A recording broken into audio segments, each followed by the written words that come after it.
we're going to have to wait just a little bit longer before swinging back into the Spider-Verse. The third chapter in Sony's groundbreaking animated saga, Beyond the Spider-Verse, has shifted its release date from June 4th to June 25th, 2027. It's only a 3-week delay, and according to Variety, the move is purely strategic.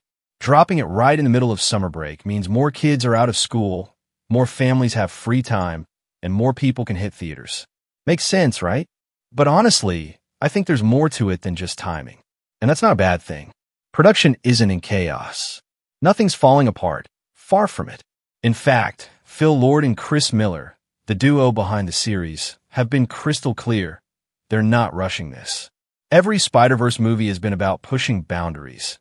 Visually, technically, emotionally. And if you've seen the first two, you know they've nailed it every single time. The original Into the Spider-Verse didn't just raise the bar. It blew the doors wide open on how animation could look. The art style, the frame rate tricks, the comic book textures, it was unlike anything we'd seen before. It didn't just inspire fans. It lit a fire across the entire animation industry.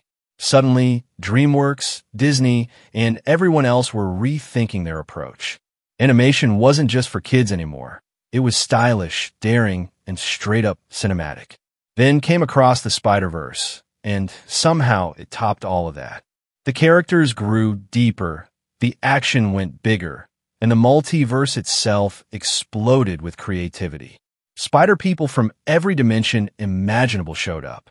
The emotional punches landed harder, the twists cut deeper, and it left Miles Morales hanging on one of the wildest cliffhangers in superhero movie history.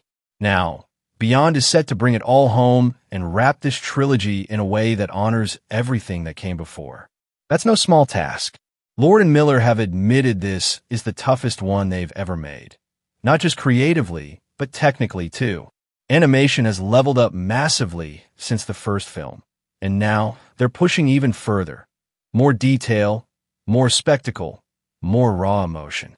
Wrapping up one of the most beloved Spider-Man stories ever. That's a massive challenge. And here's what a lot of people forget. Making an animated film is insanely complex. In some ways, even harder than live action. It starts with endless drafts and rewrites, then concept art and storyboards. Voice recording is another puzzle entirely, juggling actors spread out across different cities and schedules. And the animation itself. That process can stretch on for years, with huge teams working nonstop. Then you've still got editing, scoring, effects, and all the post-production magic to tie it together. And this movie isn't just big, it's massive. 6 unique animation styles, dozens of fully realized characters, and whole universes that feel alive and breathing. Sony's promising that this finale will be even more ambitious than the first 2 combined. And a film on that scale doesn't happen in a year or 2. It takes time, which is why I think this delay could mean something bigger. Maybe they're fine-tuning the story to expand the Spider-Verse even further. Maybe it's a soft reset. Maybe it's groundwork for spin-offs. Gwen's arc could be getting more focus. Or maybe Miles' story doesn't actually end here, and they're figuring out how to transition him into something even bigger. Because if Beyond the Spider-Verse sticks the landing, it won't just be a satisfying finale.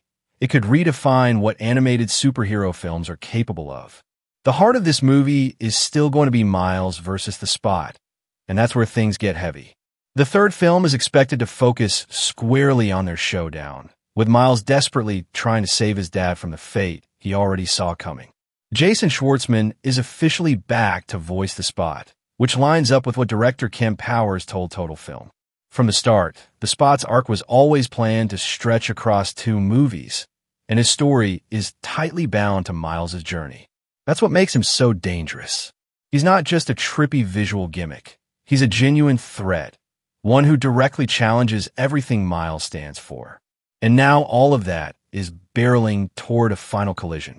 Beyond is expected to pick up exactly where Cross left off. Miles stranded in Earth, 42, staring down a darker version of himself, the one who became the Prowler. Based on the latest stills, it looks like the movie's opening will dive right into that moment. And yeah, we're probably getting a Miles versus Prowler Miles fight to kick things off. But don't expect it to be the movie's main storyline. The Prowler isn't joining the Spider Team. Still, you can bet he'll reappear when it matters most. Maybe in a third-act twist, maybe during a pivotal moment where he crosses paths with another version of his parents. The theories practically write themselves, and that's half the fun of this universe. All of this loops back to one of the trilogy's biggest setups, the spider that bit Miles. That wasn't just any spider.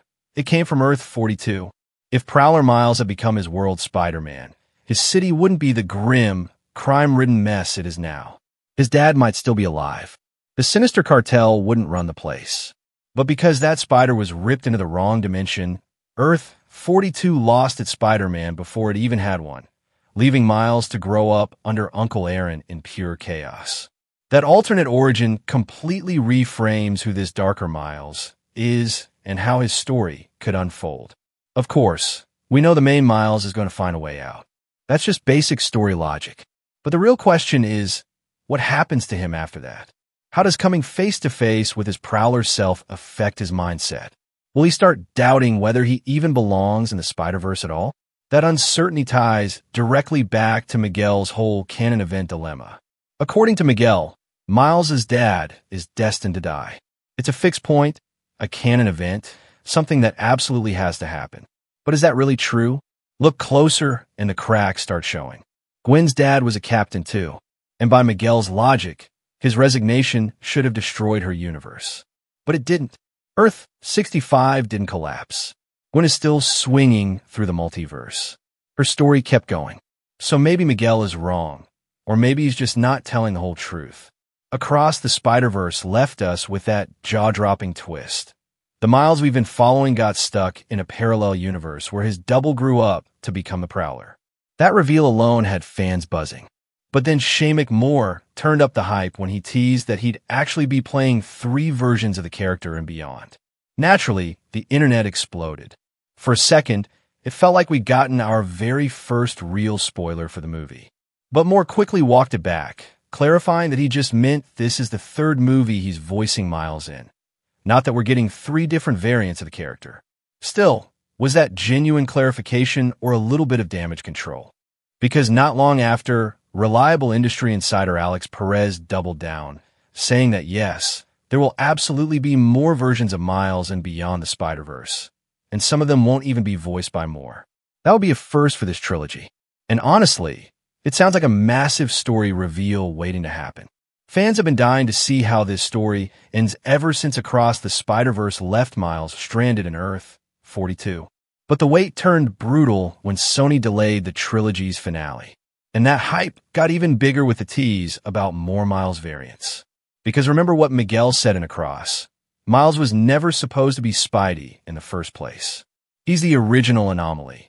That multiversal spider that bit him left another world without a Spider-Man entirely. But we still don't know if Miguel's right, or if it's just his paranoia fueling this whole crusade. If Beyond does introduce multiple versions of Miles, then we might finally get our answer. Imagine different Miles across the multiverse, all with powers, all becoming Spider-Man in their own realities. That would shatter Miguel's entire argument. But what if some of them aren't Spider-Man at all? What if they're just regular kids, without powers, without the mask? That would raise even bigger questions about our Miles, and whether he truly changed his own destiny, or if he really did break the multiverse just by existing. And where even was Miguel when Gwen was jumping dimensions back in the first movie? These so-called ironclad rules already seem flexible at best. Gwen's dad quits the Force, survives, and nothing breaks. So who's to say Miles's dad can't survive too? Maybe all this canon talk is just fear-based control, or Miguel's own desperation to keep order. Because when you step back and look at it, the Spider-Verse rules are already full of exceptions, which means everything in Beyond the Spider-Verse is up for grabs. Miles becoming Spider-Man was never supposed to happen. He's the anomaly. And yet, even with the rules broken, good still came from it. That's what Miles believes, that things can still be saved, even when destiny says otherwise. His refusal to accept a pre-written fate is the heartbeat of Across. And the wild part? Miguel seems blind to the bigger picture. Remember when Miles escaped from him? The go-home machine identified him as a Spider-Man from Earth 42. That's the overlooked clue. It's why he ends up in the wrong dimension, the one without a Spider-Man. Because the spider that bit him was never meant for his universe. It was meant for Prowler Miles. And that tiny glitch didn't just change his life. It sent shock waves through the entire Spider-Verse. That's why Beyond the Spider-Verse is expected to open with a huge showdown on Earth 42, the 2 Miles going head-to-head. And honestly, you can't really blame the Prowler. Across even teased this through a quick news broadcast. Jonah Jameson reporting that the Sinister Six cartel has taken full control of the city. That's the world this version of Miles was handed.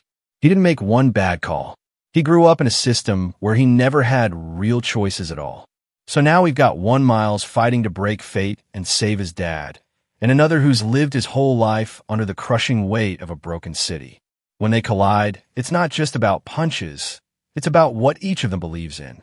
That's the real heart of this story. By Miguel's logic, Earth 42 shouldn't even exist anymore.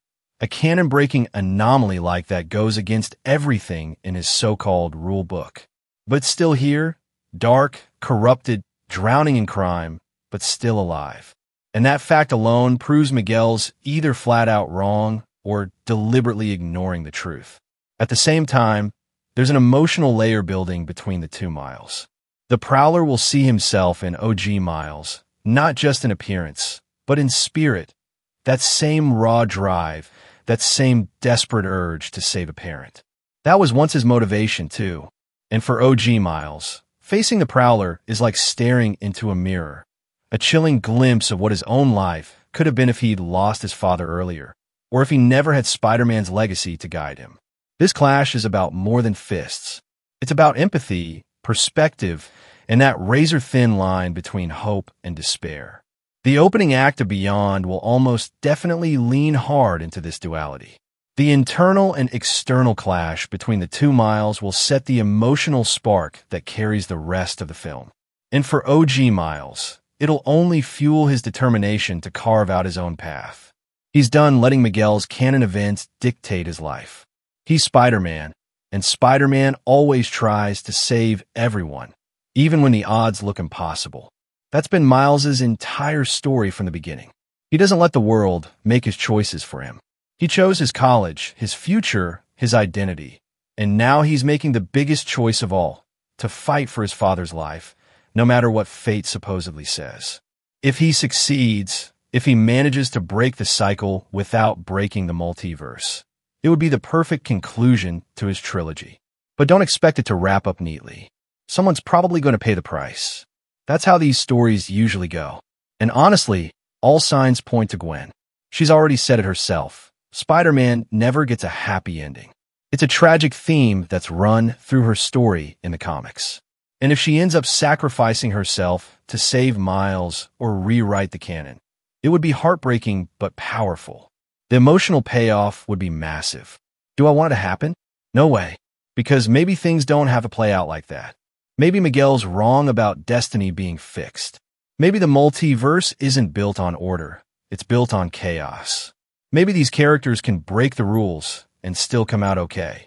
Gwen's death might feel canon, but that doesn't mean it's inevitable. And don't forget, Beyond is confirmed to bring in alternate versions of Gwen. That opens up a ton of possibilities. Personally, I'd love to see Carnage Gwen from the comics, where Octavius cloned her using symbiote DNA. Imagine that kind of wild card thrown into the mix. Totally chaotic, completely off the wall, but exactly the kind of madness the Spider-Verse thrives on.